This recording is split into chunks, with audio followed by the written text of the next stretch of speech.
새롭게 시작하는 4월의 첫 번째 수요일 저녁, 오늘도 참 잘 오셨습니다. 새로운 한 달을 시작하는 첫 수요일 저녁인 만큼 더 크고 놀라운 하나님의 은혜가 우리 성도들과 함께하기를 주의 이름으로 축복합니다. 평소에는 잘 하지 않았는데 오늘은 옆에 분과 함께 인사하며 이 시간을 시작하려 합니다. 장로님, 권사님, 참 잘 오셨습니다.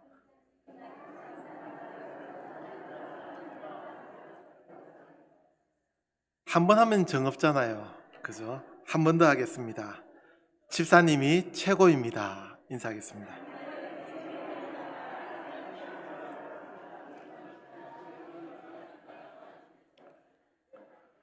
오늘 우리는 본문의 말씀을 통해 인생의 깊은 절망 속에서도 하나님의 섭리와 은혜가 어떻게 역사하는지를 살펴보려 합니다. 성경에 기록된 직접 절망의 순간을 경험하며 몸부림쳤으리라 생각되는 믿음의 선조들의 이야기가 오늘 우리에게 생생하게 다가오고 새 힘을 주는 원동력이 되기를 기대합니다. 그 중에서도 오늘부터 저는 기회가 있을 때마다 함께 읽은 본문의 말씀을 통해 짐작하시듯 다니엘의 삶에 대해 살펴보려 합니다. 다니엘의 삶을 두고, 다니엘서를 두고 기도하며 말씀을 준비한 지는 1년 반 정도가 된 것 같습니다. 그동안 다니엘의 삶을 두고 함께 말씀을 나누고 싶었지만 하고 싶은 얘기가 너무 많아서 이제야 다니엘의 이야기를 시작하게 되었습니다. 사실 오늘 저녁 시간의 제목은 절망의 순간에 라고 정했지만 부제가 있습니다. 이 부제까지 다 적기에는 추보 공간이 부족할 것만 같아서 생략했습니다. 어둠 속에서 피어나는 희망의 빛입니다.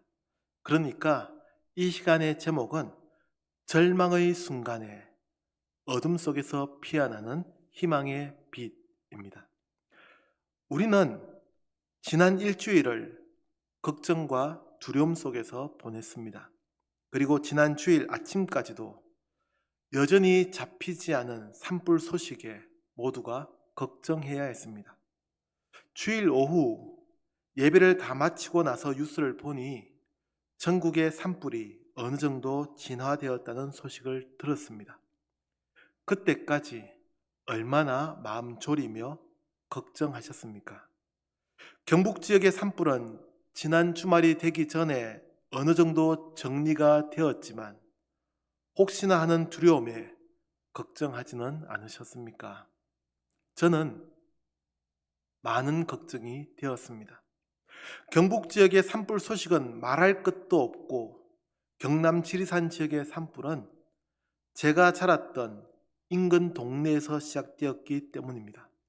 그리고 그 불이 지리산을 넘어 하동 지역으로 번졌듯이 함양 지역과 전남 지역으로 확산되지는 않을까 걱정하기도 했습니다. 우리의 삶이 늘 그런 것 같습니다. 우리는 뜻밖의 시련과 고난을 겪기도 하고 때로는 우리의 모든 것이 흔들리는 순간을 맞이하기도 합니다. 그런 우리에게 오늘 본문에서 기록되는 다니엘의 이야기는 절망의 순간에도 하나님께서 놀라운 계획을 이루어 가시며 그 어둠 속에서 빛을 드러내신다는 것을 발견하게 합니다.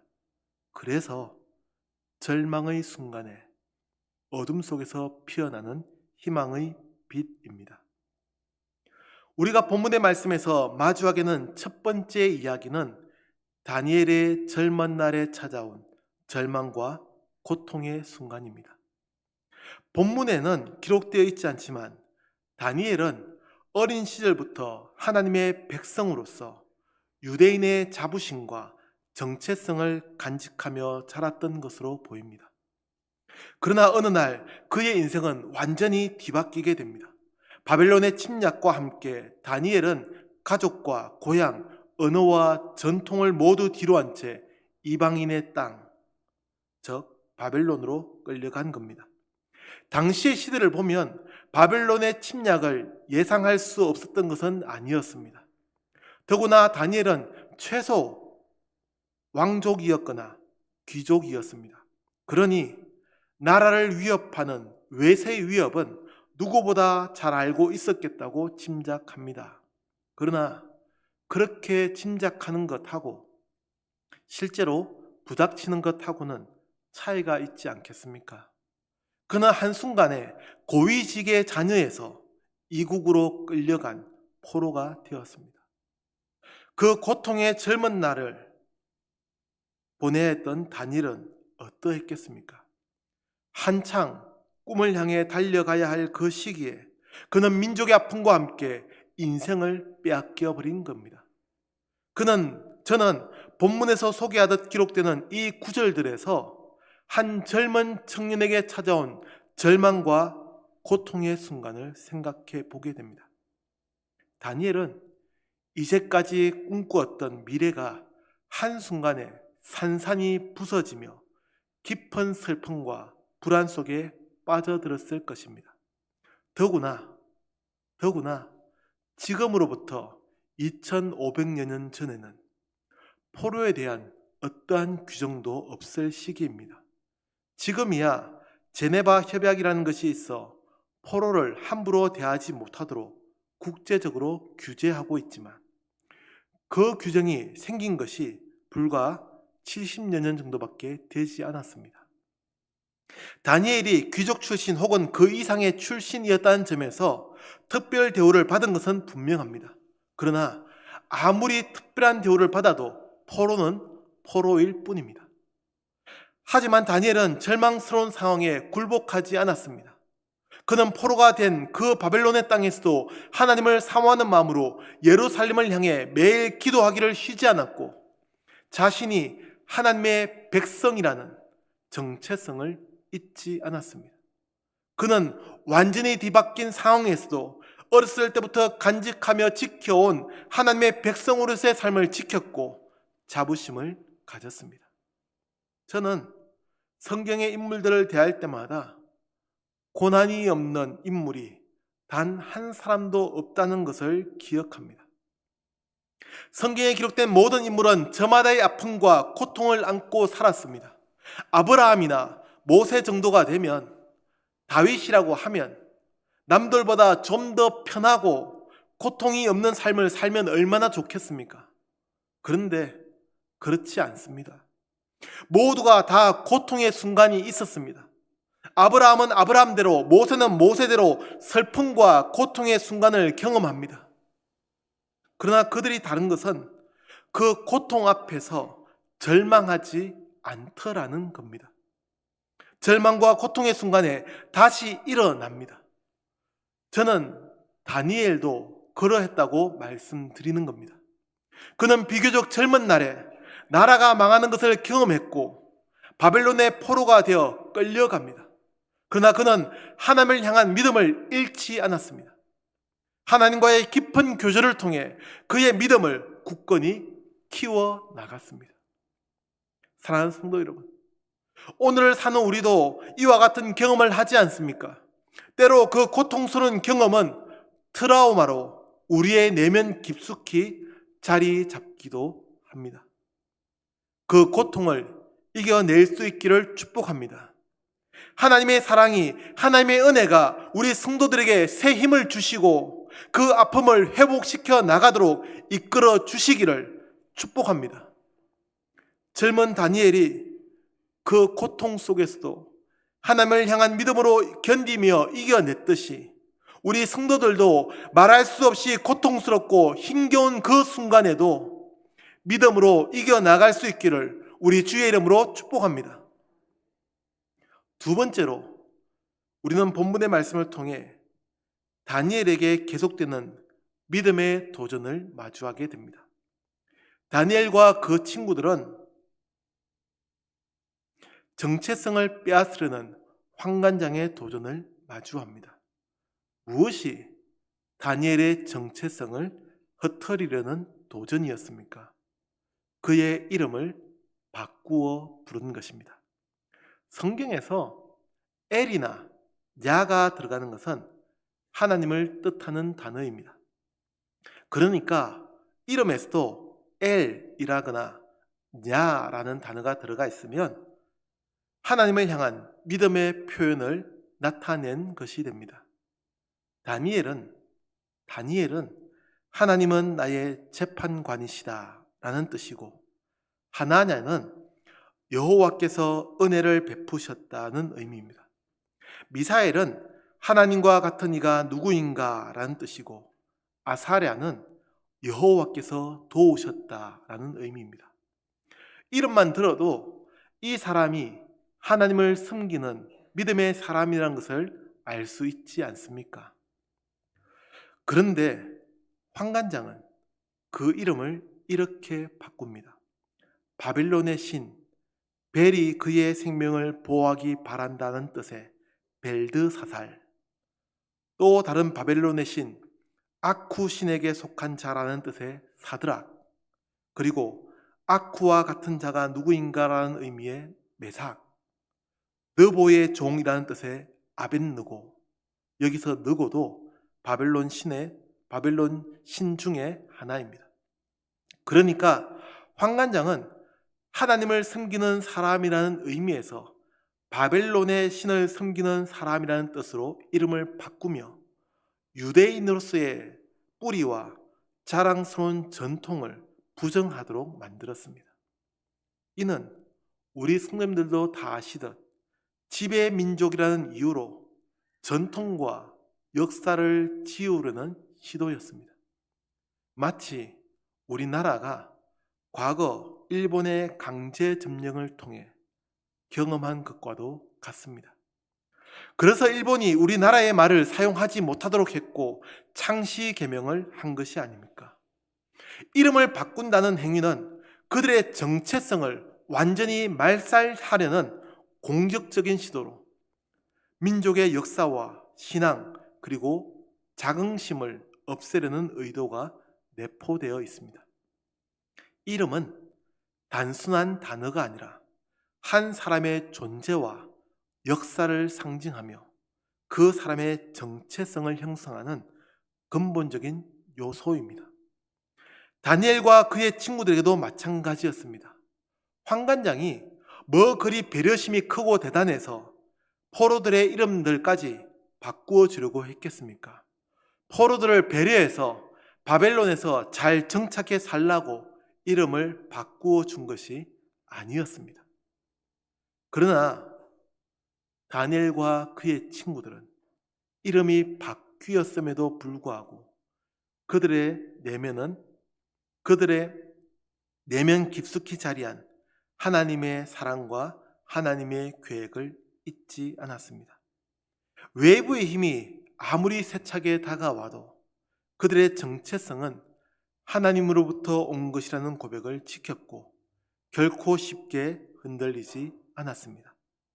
이 이야기는 우리에게 큰 도전과 함께 위로의 메시지로 다가옵니다. 세상은 때때로 우리에게 너는 누구인가? 라는 질문을 던지며 정체성을 시험합니다. 그러나 우리의 진정한 정체성은 세상의 기준이 아니라 하나님의 말씀과 사랑 속에 굳건히 뿌리 내리고 있다는 사실을 기억해야 합니다. 우리가 살아가는 이 시대에도 사회적 압력이나 문화적 유혹이 우리의 정체성을 위협할 때가 많습니다. 그 위협과 압력은 이름을 바꾸려 하는 것에 국한되지는 않습니다. 아주 작은 틈을 통해 기독교의 신앙을 바꾸려는 것으로 다가올지도 모릅니다. 겉으로 보기에는 기독교를 이야기하고 성경을 인용할지 모르나 그 정신, 그 뿌리는 기독교의 신앙과는 완전히 상반된 것으로 우리를 흐트려 놓으려 합니다. 하지만 다니엘처럼 우리도 자신에게 주어진 본연의 정체성과 하나님의 약속을 굳게 붙들어야 합니다. 아무리 우리의 정체성을 부정하려 하고 뒤흔들지라도 우리의 가치는 변하지 않으며 하나님께서 우리에게 주신 영원한 보물임을 잊지 않아야 합니다. 하나님이 주신 영원한 가치, 믿는 자의 정체성을 오늘도 지켜나가며 후세에게도 전해주는 우리 성도들이 되기를 주의 이름으로 축복합니다. 세 번째로, 우리는 절망 속에서 피어난 기적의 순간들, 즉 하나님의 섭리와 은혜를 마주하게 됩니다. 9절의 말씀을 다시 한 번 더 읽겠습니다. 9절 말씀 같이 읽겠습니다. 시작. 하나님이 다니엘로 하여금 환관자에게 은혜와 긍휼을 얻게 하신지라. 아멘. 본문은 하나님이라고 합니다. 하나님께서 은혜를 입게 하셨다는 사실입니다. 이 구절은 단순한 우연이나 혹은 기적의 기록이 아니라 하나님께서 모든 역사와 인생의 절망적인 순간들을 주관하시며 그 안에서 놀라운 은혜를 준비하신다는, 그리고 우리에게 베풀어 주신다는 증거의 말씀입니다. 한때 모든 것이 무너져 내리는 절망의 순간처럼 한 기업인이 심각한 재정 위기에 빠져 모든 사업의 붕괴를 직면했다고 합니다. 이랜드의 박성수 회장의 이야기입니다. 이랜드는 IMF 직전까지는 한국의 대표적인 패션 기업으로 자리를 잡아가고 있었습니다. 그러나 IMF가 터지면서 이랜드는 심각한 위기를 마주합니다. 부도에 직면했던 것입니다. 박성수 회장은 이 위기 속에서 하나님께 기도했다고 합니다. 그는 그의 사업이 자신의 것이 아니라 하나님의 것임을 고백하며 하나님께 맡겼습니다. 그리고 그 결과 이랜드는 2000년대 이후 다시 성장하기 시작했고, 현재는 20개국 이상에서 사업을 운영하는 대기업이 되었습니다. 다니엘의 이야기도 이와 다르지 않습니다. 포로 생활과 바꾸어야 했던 이름, 그리고 민족의 정체성을 위협받는 그 모든 순간 속에서 다니엘은 뜻을 정했습니다. 어떤 뜻입니까? 8절 말씀을 보시면 자기를 더럽히지 아니하리라 라고 기록합니다. 자기를 더럽히지 아니하리라. 하나님의 백성이 이방 민족의 문화와 종교로 더럽혀지지 않겠다는 다짐이었습니다. 그리고 하나님은 이런 다니엘을 버리지 않았습니다. 오히려 그 어려움 속에서 하나님은 다니엘을 사용하셨고 바빌론의 중심에서 놀라운 은혜와 기적의 역사를 이루어 가셨습니다. 저는 우리가 현재 겪고 있는 어려움과 고난, 그리고 절망의 순간들이 결코 우연이 아니라고 믿습니다. 그것은 하나님께서 우리 각자를 통해 이루고자 하시는 위대한 계획의 일부입니다. 때로는 우리의 눈앞에 닥친 시련이 너무 크고 무겁게 느껴져 내가 감당할 수 있을까라는 의문이 들기도 합니다. 압니다. 그렇죠. 저도 때로 힘들어 포기하고 싶을 때가 있습니다. 모든 것을 그만두고 싶기도 합니다. 그러나 다니엘의 삶과 그를 통해 나타난 하나님의 기적은 어떠한 역경 속에서도 하나님께서 반드시 승리와 회복의 길을 열어주신다는 희망의 메시지를 우리에게 전해줍니다. 그래서 하나님이라고 하는 겁니다. 다니엘이 환관장에게 은혜와 긍휼을 입은 것은 하나님께서 베풀어 주신 은혜의 역사입니다. 이 하나님의 손길을 잊지 않고 살아가는 우리 성도들이 되기를 주의 이름으로 축복합니다. 사랑하는 성도 여러분, 다니엘의 이야기는 단순히 과거의 한 사건으로 머무는 것이 아닙니다. 그것은 오늘 우리의 각자의 삶 속에서 절망의 순간을 만날 때마다 우리에게 새로운 희망과 용기를 주는 살아있는 증언입니다. 우리도 때로는 절망의 그림자에 둘러싸여 내 인생은 이제 끝인가? 라는 질문을 던지게 됩니다. 그러나 그럴 때마다 다니엘의 굳건한 믿음과 하나님의 은혜를 기억해야 합니다.